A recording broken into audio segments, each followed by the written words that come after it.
اہل وطن کے یعنی ماں باپ کے عزیز و اقارب کے غیر سے زر مبادلہ آئے گا، ان کے حالات بہتر ہوں گے۔ لیکن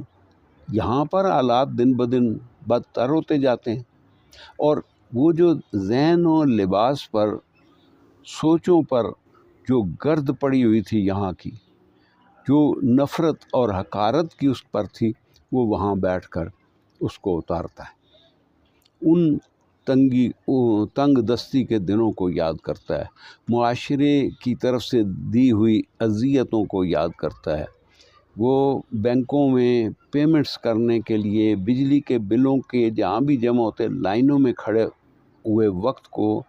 جس کو اللہ تعالیٰ نے فرمایا والعصر ان الانسان لفی خسر، یہ کام وہ باہر نہیں دیکھتا، وہاں اس کا وقت بچتا ہے۔ ہر جگہ اس کو پوچھنے والا کوئی نہیں ہے، جو